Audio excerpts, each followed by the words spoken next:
جاءت رسل ربنا بالحق الصلاة والسلام على أشرف الأنبياء والمرسلين خاتم النبيين شفيع المذنبين رحمة للعالمين الملقب بطه وياسين مولانا ومولى الثقلين جد الحسن والحسين أبي الزهراء محمد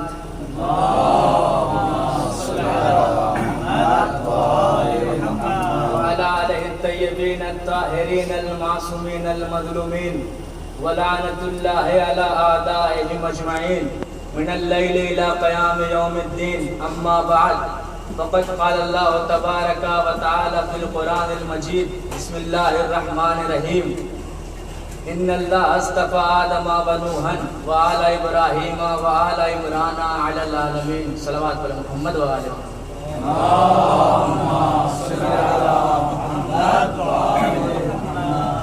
عزیزان محترم، بزرگان عزیز، سوگواران مظلوم کربلا، ماتمداران سید الشہداء، سامعین کرام، طلاب ذویل احترام، ماشاءاللہ آپ سب عالم ہیں، آپ سب ذاکر ہیں، آپ سب خطیب ہیں. اس بات کا اندازہ آپ سب کو ہے کہ عوام میں مجلس پڑھنا یہ ایک الگ سی بات ہوتی ہے، اور طالب علموں کے درمیان لب کشائی کرنا اس کا ایک الگ اثر ہوتا ہے. اور یہ فرش اعضاء ہمارے لیے ایک درسگاہ ہے. گزارش یہ کرنی تھی آپ سے کہ جس لحاظ سے بھی نقص نظر آئے مجلس کے بعد انشاءاللہ اصلاح فرمانے کی کوشش کریے گا. دوسری اہم بات جو کہ اپنے موضوع کی طرف پڑھتے ہوئے کہتا چلوں کہ ذکر اہل بیت کرنا یا کرانا یہ کوئی احسان کی بات نہیں ہے، اس لیے کہ کائنات کے ذرے ذرے پر آل محمد کا احسان ہے. یہ تو ہمارا شرف ہے، ہمارا نصیب ہے، ہمارا مقدر ہے، ہماری قسمت ہے، ہمارا بخت ہے کہ انہوں نے ہمیں اپنے ذکر کے لیے چن لیا، ورنہ ان کا اصل ذاکر تو بس اللہ ہے. اللہ کے علاوہ ان کے ذکر کا حق کوئی ادا نہیں کر سکتا. یہ ہمارا احسان نہیں کہ ہم اس بادشاہ کی نوکری کرتے ہیں، بلکہ احسان تو شہنشاہ کا ہے جس نے ہم جیسوں کو اپنی نوکری پہ رکھ لیا. ایک صلوات پڑھیں محمد و آل محمد.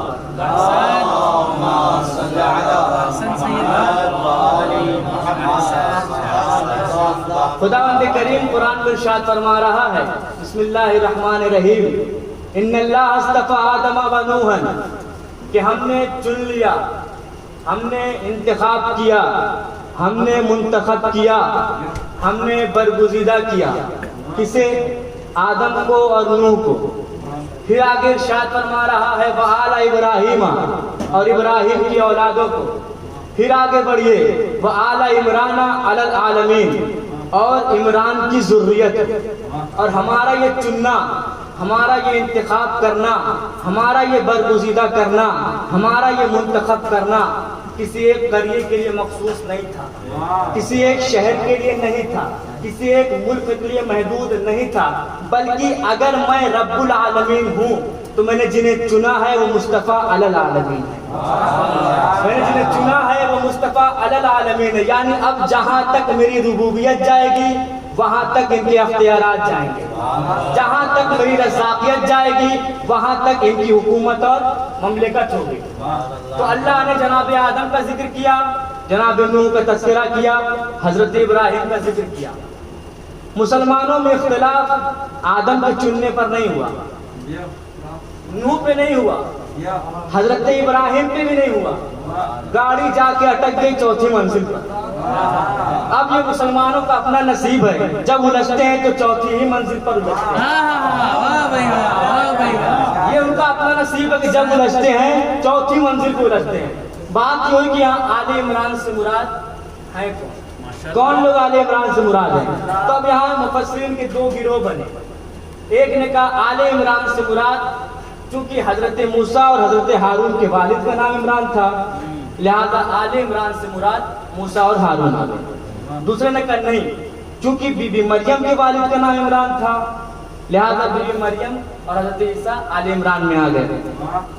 اہل بیت کی فضیلت کو دبانے کے لیے، چھپانے کے لیے بہت سی کوشش کی گئی، لیکن آپ دیکھیں، غور کریں کہ جو اللہ صلوات پڑھیں محمد والے محمد۔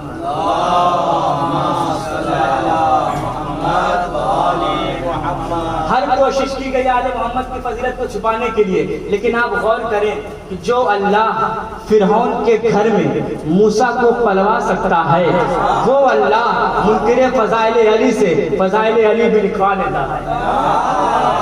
وہ اللہ منکر فضائل علی سے فضائل علی بھی لکھوا لیتا ہے۔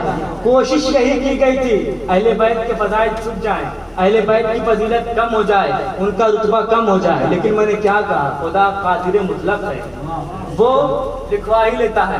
آپ نے کہا آل عمران سے مراد بی بی مریم ہے اور حضرت عیسیٰ ہے، چلے خیر، بی بی مریم تک تو بات سمجھ میں آتی ہے کہ ان کے والد کا نام عمران تھا، لہٰذا آل عمران میں بھی مریم آ گئی۔ یہ حضرت عیسیٰ کیسے ہو گئے؟ حالانکہ ظاہر ان کا کوئی باپ بھی نہیں تھا۔ حضرت عیسیٰ آل عمران میں شامل کیسے ہوئے؟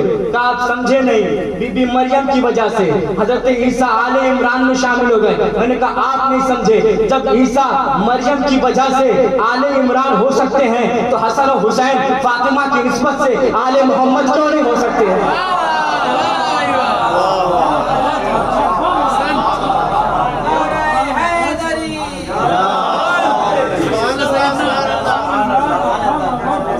جب حضرت عیسیٰ جناب مریم کی نسبت سے آل عمران ہو سکتے ہیں تو پھر حسن و حسین بی بی زہرا سلام اللہ علیہ کی نسبت سے آل محمد کیوں نہیں ہو سکتے؟ مسئلہ یہ آل عمران سے مراد ہے کون؟ تو اللہ نے یہاں 3 نام لیے، حضرت آدم، حضرت نوح، حضرت ابراہیم۔ جو تو اگر کسی صاحب سوال کریں کوئی بچہ بھی ہوگا تو ظاہراً بڑے بڑے انبیاءوں کی یہی نام لیتا ہے، آدم، آدم کے بعد نوح، نوح کے بعد ابراہیم، ابراہیم کے بعد موسیٰ، موسیٰ کے بعد عیسیٰ، پھر سرکار دو عالم بنا۔ ظاہراً یہی نام کی ماتے بڑے بڑے انبیاءوں کے، اور یہی کچھ زیارت وارثہ میں بھی ہے۔ السلام علیکم وارث آدم صفت اللہ، السلام علیکم وارث نوح نبی اللہ، السلام علیکم وارث ابراہیم خلیل اللہ، السلام علیکم وارث موسیٰ کلیم اللہ، السلام علیکم وارث عیسیٰ روح اللہ، السلام علیکم وارث محمد حبیب اللہ۔ یعنی آدم صفت اللہ کے وارث پر سلام، نوح نبی اللہ کے وارث پر سلام، ابراہیم خلیل اللہ کے وارث پر سلام، موسیٰ کلیم اللہ کے وارث پر سلام، عیسیٰ روح اللہ کے وارث پر سلام، سرکار دو عالم کے وارث پر سلام۔ یہی نام لیتا ہے نا۔ اصول تو یہ ہونا چاہیے تھا کہ اللہ نے آدم کا ذکر کیا، پھر نوح کا تذکرہ کیا، تیسرے مقام پہ کہتا میں نے ابراہیم کو چنا۔ بہت غور سے سنتے چلے، انشاءاللہ کسی منزل تک لے جانا چاہتا ہوں۔ کیا کہا؟ ابراہیم کو چنا، لیکن اللہ نے کیا کہا؟ میں نے ابراہیم کی اولادوں کو چنا۔ اے پروردگار، تو نے ابراہیم کا ذکر نہ کر کے تو نے آل ابراہیم کیوں کہا؟ اللہ کی آواز آئے گی، میں ان کا خالق ہوں، میں ان کا رازق ہوں، میں ان کی طبیعتوں سے واقف ہوں، میں ان کی ذہنیتوں سے واقف ہوں، میں ان کی خصلتوں سے واقف ہوں، میں ان کی عادت کو جانتا ہوں۔ اگر میں ابراہیم کہہ دیتا اور آل ابراہیم نہ کہتا تو یہ کل اپنے تفسیر کے دعوے میں سچے ہو جاتے۔ آپ نے دیکھا نہیں، آدم کے بعد نوح، نوح کے بعد ابراہیم، پھر موسیٰ اور عیسیٰ آ گئے، لہٰذا اب میں ابراہیم کہوں گا ہی نہیں، آل ابراہیم کہوں گا۔ یعنی جہاں پر نبوت کے لحاظ سے، رسالت کے لحاظ سے ابراہیم کی آل رکے گی، آل عمران اس کے بعد سے شروع ہو جائے گی۔ توجہ، کیا کہا؟ نبوت کے لحاظ سے، رسالت کے لحاظ سے ابراہیم کی آل جہاں رک جائے وہاں سے آل عمران آگے بڑھ جائیں گے، آل عمران آگے بڑھ جائیں گے۔ یعنی کوئی گوشہ اللہ نے چھوڑا ہی نہیں۔ ذرا سا دیکھ لیں، گن لیں کہ آل عمران اور آل ابراہیم کہاں تک جا رہی ہے۔ آئیے حضرت آدم سے شروع کرتے ہیں۔ رسول خدا نے ایک حدیث ارشاد فرمائی، اولو ما خلق اللہ نوری، کہ اللہ نے سب سے پہلے میرے نور کو خلق کیا۔ روایت کرنے والے ہیں جابر ابن عبداللہ الانصاری، جس نے 5 محمد کا دور دیکھا، اتنا بڑا صحابی، حدیث قصہ کا راوی، وہ جابر ابن عبداللہ الانصاری کہتے ہیں سرکار پھر آگے بڑھے اور فرمایا انا وعلی من نور واحد، میں اور علی ایک نور واحد سے۔ پھر سرکار فرماتے جابر سنو، جب ہمارا یہ نور آدم کی پیشانی میں آیا تب اللہ نے فرشتوں کو حکم دیا اب آدم کو سجدہ کرو۔ تب اللہ نے فرشتوں کو حکم دیا اب آدم کو سجدہ کرو۔ یعنی آدم کو سجدہ آدم کی وجہ سے نہیں تھا، ہماری اس نور کی وجہ سے تھا۔ جب ہمارا نور آدم کی کی پیشانی میں آیا تب فرشتوں کی زمینیں آدم کے سامنے جھک گئیں. جو ایک نہیں جھکا وہ مردود ہو گیا, وہ لعنتی ہو گیا, وہ لعین ہو گیا, بارگاہ سے نکال دیا گیا. پھر سرکار آگے فرماتے ہیں جابر سنو, اللہ نے آدم کو خلق ہی زمین کے لیے کیا تھا. انی جاعل فی الارض خلیفہ, میں روئے زمین پر ایک خلیفہ بنانے والا ہوں. آدم آ گئے زمین پر اس نور واحد کے امین بن کر, اپنی پیشانی میں لیے نور زمین پر آ گئے. جب حضرت آدم اس دنیا سے جانے لگے تو انہوں نے یہی نور اپنے بیٹے شیش کی پیشانی میں چمکتے ہوئے دیکھا. شیش گئے, انہوں نے یہی نور انوش کی پیشانی میں چمکتے ہوئے دیکھا. یعنی آدم کی پیشانی سے یہ نور واحد شیش کی پیشانی میں آیا, شیش کے بعد یہ نور انوش کی پیشانی میں آیا, انوش کے بعد مہلائل کی پیشانی میں آیا, مہلائل کے بعد بیاور کی پیشانی میں آیا, بیاور کے بعد متوشا کی پیشانی میں آیا, متوشا کے بعد شامل کی پیشانی میں آیا, شامل کے بعد ادریس کی پیشانی میں آیا, ادریس کے بعد لمک کی پیشانی میں آیا, لمک کے بعد نوح کی پیشانی میں آیا, نوح کے بعد سام کی پیشانی میں آیا, سام کے بعد ارفیشد کی پیشانی میں آیا, ارفیشد کے بعد شامل کی پیشانی میں آیا, شامل کے بعد کانے کی پیشانی میں آیا, کانے کے بعد خینان کی پیشانی میں آیا, خینان کے بعد شارو کی پیشانی میں آیا, شارو کے بعد ناہور کی پیشانی میں آیا, ناہور کے بعد تاریخ کی پیشانی میں آیا, تاریخ کے بعد ابراہیم کی پیشانی میں آیا.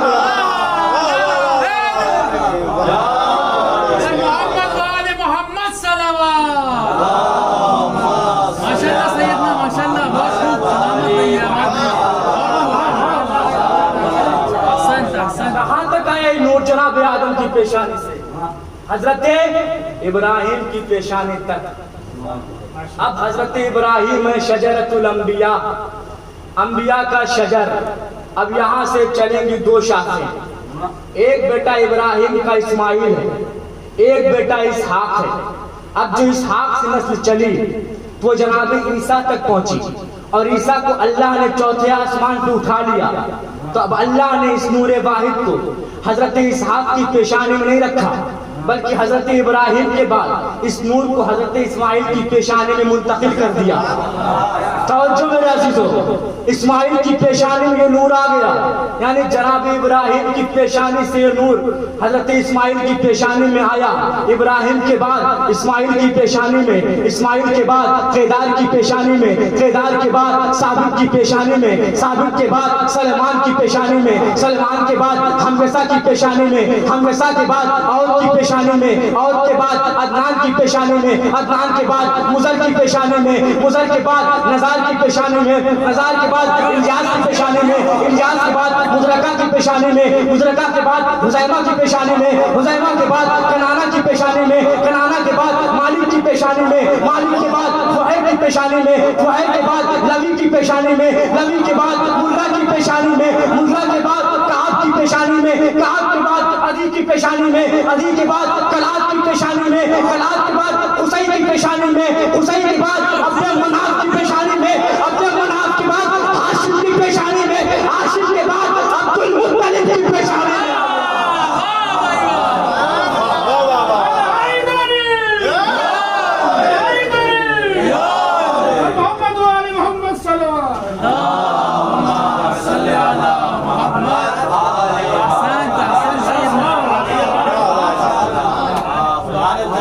کہاں تک آیا یہ نور جناب آدم کی پیشانی سے؟ جناب عبد المطلب تک. اما فضائل اہل بیت ایک ٹھاٹھے مارتا ہوا سمندر ہے, ان کی عطا میں کمی نہیں ہوتی. ہر ایک کشکولے گدا لیے ہوئے کھڑا ہے. یہ میرے کسی حافظے کا کمال تھوڑی نہیں ہے, یہ تو اس در کا صدقہ ہے. میں بتانا تجھے چاہتا ہوں مسلمانوں, ہم شجرے چھپاتے نہیں ہیں.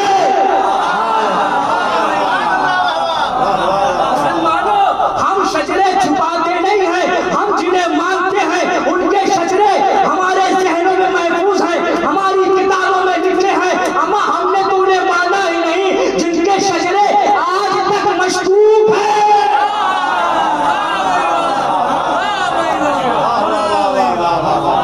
ہم سے منوانا ہو شجرے لے کر آؤ.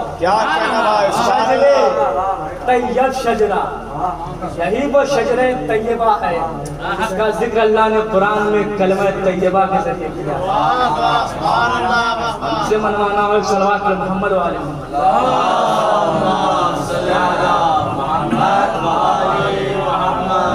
ایک اور صلوات علی محمد و آل محمد.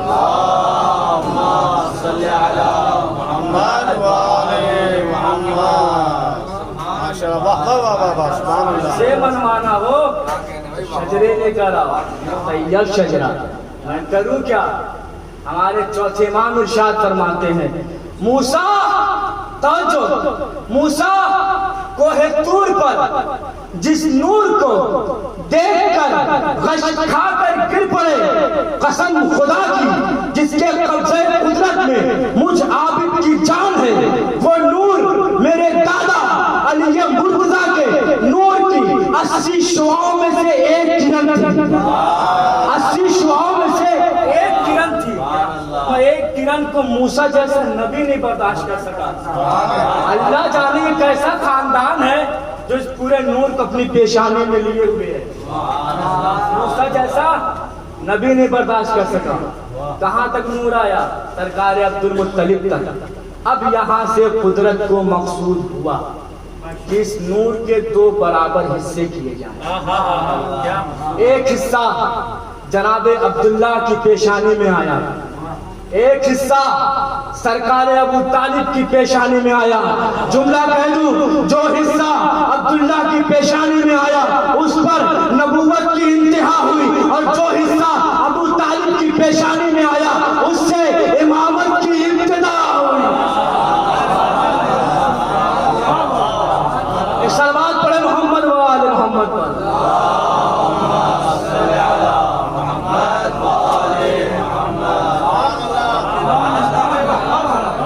جو حصہ سرکار ابو طالب کی پیشانی میں آیا اس سے امامت کی ابتدا ہوئی. اب دیکھو ابراہیم کی دعا، جب کہا ابتلا ابراہیم ربہ بکلمۃ فاتمہن قال انی جاعلک للناس اماما. اے ابراہیم ہم تمہیں لوگوں کا امام بناتے ہیں، ہم تمہیں لوگوں کا امام بناتے ہیں، ہم تمہیں لوگوں کا امام بناتے ہیں. قرآن پڑھتے ہو غور نہیں کرتے. امام اللہ بناتا ہے لوگوں کے لیے. لوگوں کا کام یہ تھوڑی نہیں کہ اپنے لیے امام بناتے پھرے. ہمارا یہ کام نبی نہیں کر سکتا. امتی کی حیثیت ہی کیا ہے؟ نبی نہیں کر سکتا یہ کام. امتی کی اوقات کیا ہے؟ اللہ بنائے گا. اللہ کا حق امام بنانے کا. اب اس آیت اور اس دلیل کی روشنی میں ایک جملہ کہہ رہا ہوں، قبول کر لیجئے گا. منبر کے تقدس کی قسم ہم نے علی کو مولا نہیں بنایا. عزا خانے کی عظمت کی قسم ہم نے علی کو مولا نہیں بنایا. ذکر مولا کے مرتبے کی قسم ہم نے علی کو مولا نہیں بنایا. فرش عزا کے رتبے کی قسم ہم نے علی کو مولا نہیں بنایا. توریت کی قسم ہم نے علی کو مولا نہیں بنایا. زبور کی قسم ہم نے علی کو مولا نہیں بنایا. انجیل کی قسم ہم نے علی کو مولا نہیں بنایا. قرآن کی قسم ہم نے علی کو مولا نہیں بنایا. اولیاء کی قسم ہم نے علی کو مولا نہیں بنایا. اوصیاء کی قسم ہم نے علی کو مولا نہیں بنایا. شاہدین کی قسم ہم نے علی کو مولا نہیں بنایا. صدیقین کی قسم ہم نے علی کو مولا نہیں بنایا. شافعین کی قسم ہم نے علی کو مولا نہیں بنایا. علی کو مولا اللہ نے بنایا ہے، رسول نے بتایا ہے، ہم نے اپنایا ہے. ہم نے اپنایا ہے.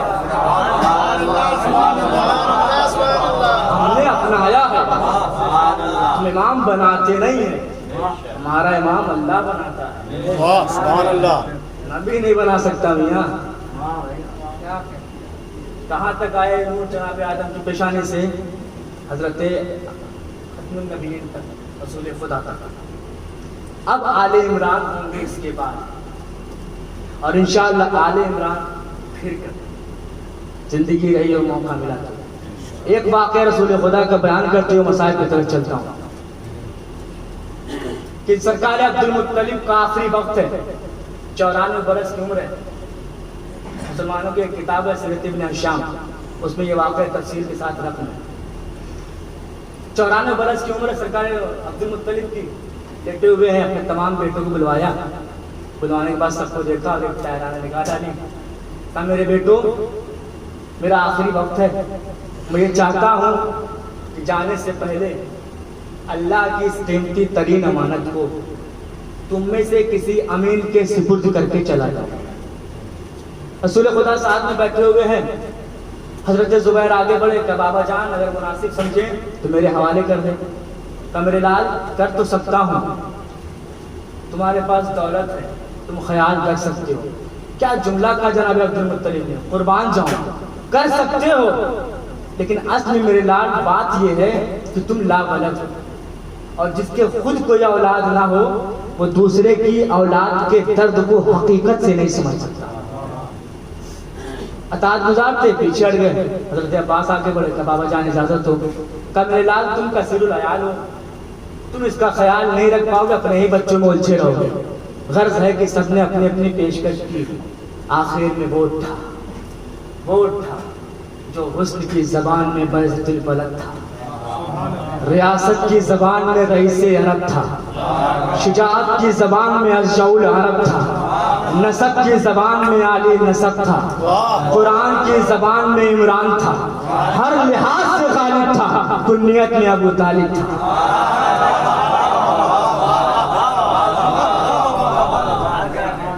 سرکار ابو طالب نے پیشکش کی تو عبد المطلب نے ابو طالب کو کوئی جواب نہیں دیا، مڑے رسول خدا کی طرف، یعنی خود تو چاہتے ہی ہیں لیکن بیٹے کی رائے لینا چاہتے۔ میرے لال آپ کا کیا خیال ہے؟ تاریخ لکھتی ہے 8 برس کا سن تھا رسول خدا کا، دادا کے پہلو سے اٹھے، اٹھنے کے بعد نہ ادھر دیکھا نہ ادھر دیکھا، سیدھے چچا کی جانب بڑھے۔ ابو طالب پہلے سے ہی گھٹنوں کو ٹیک کر زمین پر باہیں پھیلا کر اپنے بھتیجے کا انتظار کر رہے تھے۔ عبداللہ کا نور نظر، آمنہ کا لخت جگر، ابو طالب کا پوتا، اللہ کی رحمتوں کا امین، سیدھے جا کے اپنے چچا کے سینے سے لگ گیا۔ ابو طالب نے اپنی پھیلی ہوئی باہوں کو سمیٹ لیا، ایک دائرہ بنایا، ایک حصار بنایا۔ ابو طالب کی پھیلی ہوئی دائرے کے حصار میں عالمین کی رحمت سما گئی۔ کون سمایا؟ کیا کہنے بھائی؟ سرکار ابو طالب نے سینے سے لگایا۔ آیت یاد ہے میں نے کیا پڑھی تھی؟ آل ابراہیم کو اللہ نے چنا، یعنی اللہ جسے اپنی رسالت کے لیے چنے اسے محمد مصطفیٰ کہتے ہیں، اور محمد جسے اپنی کفالت کے لیے چنے اسے ابو طالب کہتے ہیں۔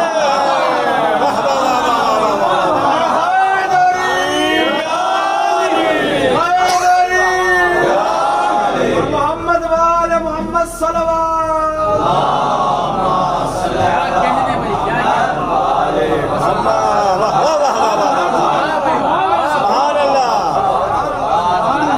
اللہ جسے اپنی رسالت کے لیے چنے اس کو محمد مصطفیٰ کہتے ہیں، اور محمد جسے اپنی کفالت کے لیے چنے اسے ابو طالب کہتے ہیں۔ کہ وہی مقام تک اس کے بعد سے لے کر ابو طالب نے ہر مقام پہ رسول کی حفاظت کی ہے اور رسول کے دین کی حفاظت کی ہے۔ ابو طالب کے جانے کے بعد ابو طالب کی اولادوں نے ان کی حفاظت کی ہے۔ جب مدینے کی تنگ گلیوں میں رسول کا دین بھٹک رہا تھا، کوئی پرسان حال نہیں تھا، ہر ایک دروازے پہ دستک دے رہا تھا، کسی نے دروازہ نہ کھولا۔ ایک دروازے پہ گیا، دستک دی، ابو طالب کا پوتا حسین باہر آیا کہ میرے نانا کے دین میں تیری حفاظت کروں گا، میں تیری نصرت کروں گا، میں تجھے بچاؤں گا۔ عزیزوں، اسی دین کو بچانے کے لیے امام حسین نے مدینہ چھوڑ دیا۔ ہم سب پردیس میں ہیں نا، وطن چھوڑنا آسان تو نہیں ہوتا نا۔ ہم کو یہ امید رہتی ہے وطن چھوڑنے کے بعد کہ پلٹ کے وطن جانا نصیب ہوگا، لیکن حسین جب نکلے ہیں تو یہ امید تھی، سب کو خبر تھی کہ ہمارا گھر کربلا میں لٹ جائے گا۔ عزیزوں، مصائب شروع کرنے سے پہلے ایک جملہ کہتا چلو کہ تکلف کر کے نہ روئیے گا، شرم کر کے نہ روئیے گا، اس لیے کہ بی بی زہرا کو ہمارے پاس دینے کے لیے ہے کیا سوائے ناسخوں کے۔ آپ سب جانتے ہیں نا، بی بی فرش پہ آتی ہے رومال لے کر، انصاف سے بتائیں رومال لے کے کس لیے آتی ہیں؟ آنسو لینے کے لیے؟ آنسو لینے کے لیے کیا کرنا ہوتا ہے؟ ہاتھ بڑھانا پڑے گا نا. ایسا نہ ہو بیوی کسی کے سامنے ہاتھ پھیلائے اور ہاتھ خالی چلا جائے. اجرکم علی السحر. خدا آپ کو کوئی غم نہ دے سوائے مظلوم کربلا کے.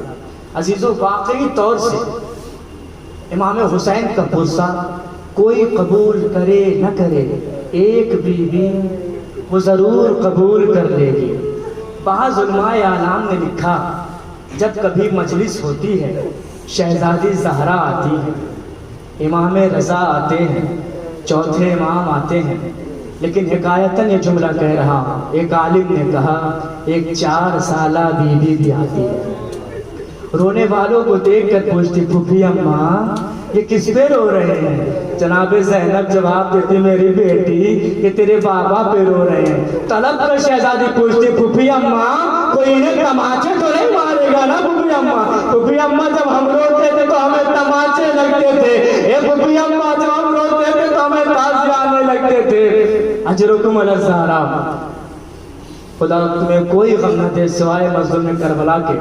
عزیزو انصاف سے بتاؤ جس شہزادی کا پرسہ دینے کے لیے ہم آپ جمع ہوئے ہیں وہ حسین کی چہیتی تھی نا. اصل غم سے شام غریبہ پر بیوی پر اتنی مصیبتیں گزری کہ کسی نے سکینہ کو تماچا مارا، کسی نے گوشوارے چھین لیے، کسی نے دامن میں آگ لگائی.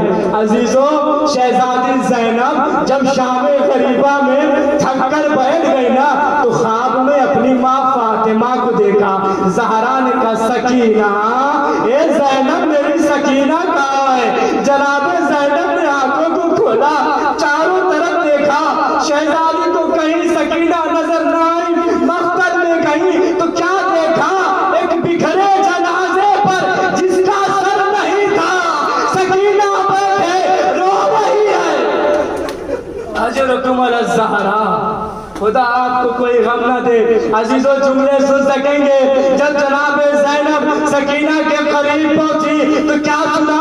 سکینہ اپنے بابا کے جنازے پر نہ تماچوں کا ذکر کر رہی ہے نہ جلے ہوئے کرتے کا، بلکہ کہا یا ابتے انظر الی رؤوسنا المکشوفہ. اے بابا ارے سکینہ کے سر پر چادر نہیں ہے. اللہ اکبر اللہ اکبر. اتنا رو رہی ہے بی بی پردے کے لیے. میں نہیں جانتا بی بی کیسے دربار میں 700 نشی شرابیوں کے دربار میں کیسے بی بی گئی. یزید ملعون نے کہا یہ لڑکی کون ہے؟ کسی نے کہا سکینہ ہے. یزید نے کہا میں نے سنا ہے کہ تیرا بابا تجھے بہت چاہتا تھا. کہاں چاہتا تھا؟ عزیزو جملے سن لو. ارے یزید کے پیروں کے پاس ایک دشت تھا، کپڑے کو ہٹایا گیا، سر امام حسین تھا. یزید نے کہا اے سکینہ اپنے بابا کو بلا لو.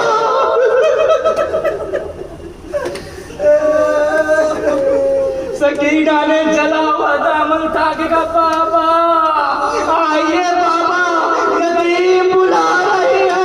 ارے سر حسین آیا. سکینہ روتی رہی. زمانہ گزرا، زندان میں رکھا گیا. عزیزو سکینہ کو قید کر لیا گیا. ایک روز امام سجاد کے پاس آ کے جناب سکینہ کہتی بھیا اے میرے بھیا ہمیں کب وطن جانا نصیب ہوگا؟ امام سجاد نے کہے میری بہن سب تو جائیں گے لیکن آپ نہ جائیں گی. سکینہ روتی رہی. بی بی زینب نے سلا دیا. جب بی بی زینب نے سلایا نا عزیزو جملے سنو. سکینہ کچھ لمحوں کے بعد اٹھ کر کہتی پھوپھی اماں بابا آ گئے. پھوپھی اماں بابا آ گئے. بھیا بابا آ گئے.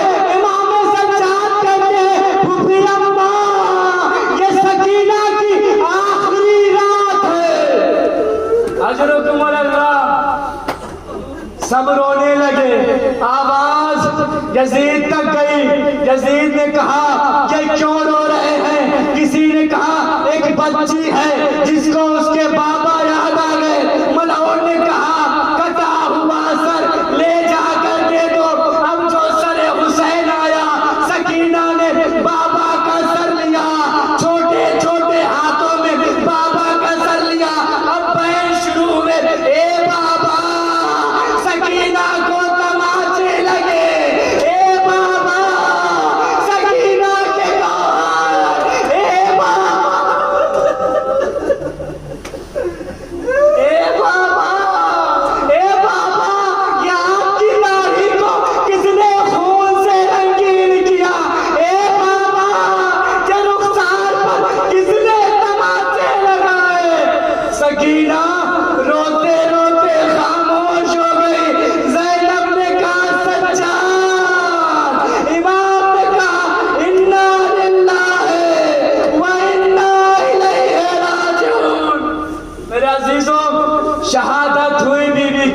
مجلس غسالہ کو بلایا گیا. غسالہ آئی امام سجاد کے پاس, کہا آقا اجازت ہے, کہا جاؤ میری پھوپھیوں کے ساتھ مل کر غسل دینا. ابھی اندر گئی, کچھ لمحوں کے بعد واپس آ گئی, آ کر جناب زینب کے پہلو میں بیٹھ گئی. کہا بی بی اے شہزادی یہ بتاؤ بچی کو کون سی بیماری تھی؟ اے شہزادی یہ بتاؤ بچی کو کون سی بیماری تھی؟ جناب زینب نے کہا خدا کی قسم میری سکینہ بیمار نہ تھی. غسالہ نے کہا اے بی بی میں کسی کو نہیں بولوں گی. زینب نے کہا اے غسالہ تو یہ کیوں پوچھ رہی ہے؟ کہا شہزادی جب پیرا اتارنے کی نوبت آئی تو میں نے کپڑے کو بدن سے الگ کرنا چاہا تو کھال نکل آئی.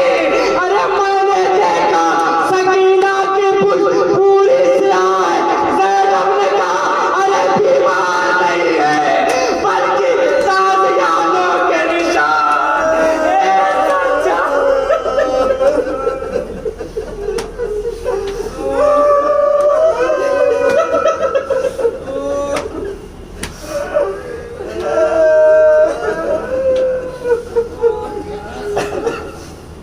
وسيعلم الذين أيما الذين يقولون إنا